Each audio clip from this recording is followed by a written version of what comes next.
Okay, so Denise Caffo, I'm so excited to talk to you.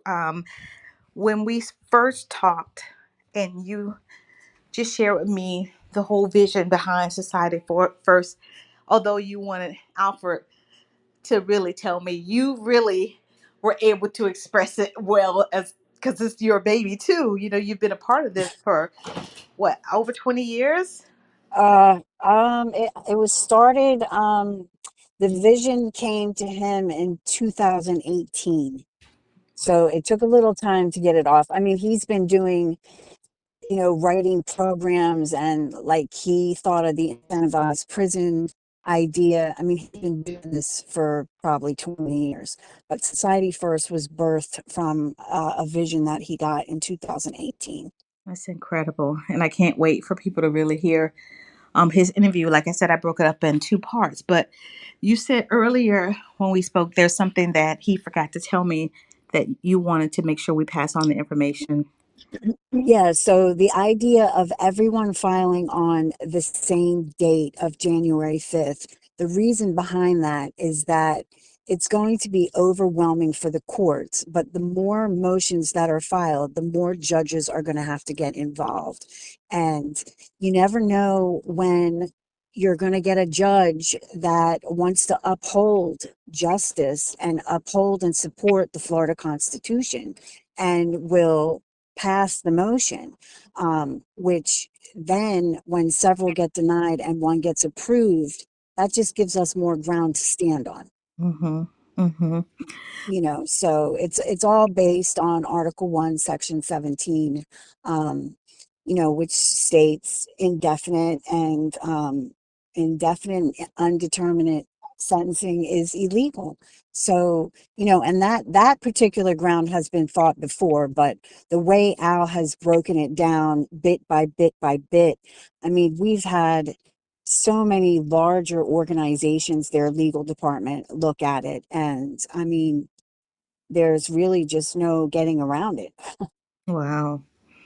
Well, I read it and it's powerful, and I'm not even a lawyer and I don't claim to understand some of the language, but I'm like, how can people not? I wonder why the judges, well, I don't wonder why. I was going to say why they use their power, why they will their power to put people in prison for life. But I stopped myself because I know why. I know exactly why. But um, it's unjust and it's not Mhm. fair. And I'm so glad to, be a part of this to help this come to fruition. And look, I told Al I'm down for fighting now. I'm down for Right, fighting till my last breath. This right. this has got to be fixed. Yeah, I mean, there's, you know, in other states, California, you get life, you get out in 25 years or whatnot. As a society, we can do better, but as Christians, because this is a Christian organization, Hmm. what about redemption? You cannot, I know that I'm not the same person I was 5 years ago, let alone when I was 17, 18, 20, 21. So how can you define someone's life by one mistake? And I have to say that there are people who don't belong back in society, and there's a lot of people who don't, I believe, belong in prison. Addicts don't belong in prison, they belong in rehab. Hmm. Mentally ill people don't belong in prison, they belong somewhere where they can get the help that they need. Habitual offenders, that's another argument. What defines a habitual offender? People make mistakes. But redemption, rehabilitation, an opportunity to redeem themselves, put forth the effort. If you don't want to put forth the effort and you want to get involved with drugs and stab people and all that, that's fine. Then you need to go to a place with like-minded people. But the ones who want to redeem themselves and do the work, they deserve a second chance after 20, 25 years. They need a second look. That's right. That's right. Yeah, absolutely. And especially Absolutely. we're talking about people who were arrested at 18 years old, 17, Hmm. 18, and 19 years old that Yeah. may or may not have committed the crime. And in my nephew Jeffrey Dobie's case, he did not commit the crime. And so you want to hold him there for life. You want to put a nail in his coffin. just because you have the power, that has to change. And I don't know. I reached out to a national newspaper. I'm not going to say too much on this line because, Hmm. once they confirm that they are going to do a story, I'm Hmm. really pushing for this January 5th. And even if it doesn't happen on January 5th, if they do a story in later January, February, it's still going to be powerful to get the word out so we can make a change.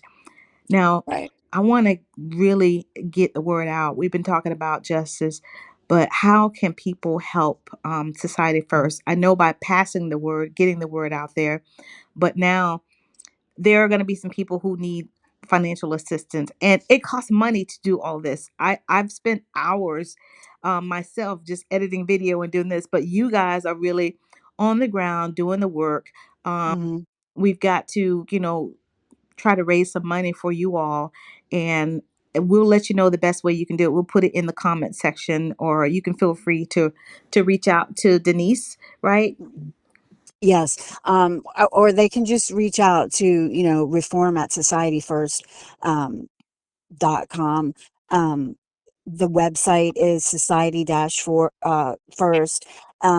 There it tells a lot of the different things. We used to be very public when we first came out of the gate, but we blew through so much money doing prison rallies and conventions and stuff. And really, we just need to be, behind the scenes and working hard at what we're trying to do, Mhm. push the envelope, address the elephant in the room.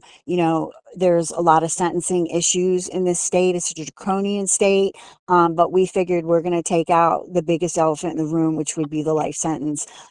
Especially when it comes to the Florida Constitution, life sentences are based on the backs of slavery.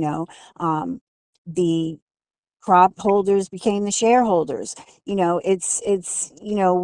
taken down the flags, the statutes. Now we have to get rid of the draconian sentences, and there needs to be room for redemption and rehabilitation and second chances, and that's what we're going to push for.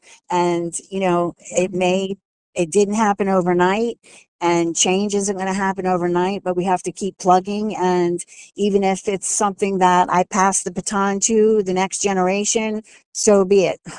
I will do whatever work that I can while I am here. And I want to say that we appreciate you doing this work and all the years that you put in, even doing it in silence when people didn't know what you were doing. You and Al have done so much work, and the people who've helped, whether they've come and gone. So we appreciate everything that Society First is doing. And I want to say, if you want more information, go to society-first.com, or you can just Google Society First. They also have a Facebook page, Mhm. but the money will come. The money will come. So you'll be hearing more from both of us, all of Yeah, us. and it's really just not even, it's not just money. If you have if you're electrically technically inclined, if you video things, I mean, print things, there's all kinds of things. If you have something that you feel you can help us out with, always reach out. There's always website, all kinds of stuff. That's right. And if you can't get anybody at Society First, reach out to me. I'll make sure you get to Denise. Okay. All right. And Gina's out there as well. Yes. And like I said, we have full-time careers. So, we work as hard as we possibly can, and we're just trying to, change the sentencing laws here Yeah. because they're tough. They are. I want to make sure I pronounce Al's last name correctly. How would It's I? Reiner. Reiner. Okay, so I did Hmm. right. Okay, perfect.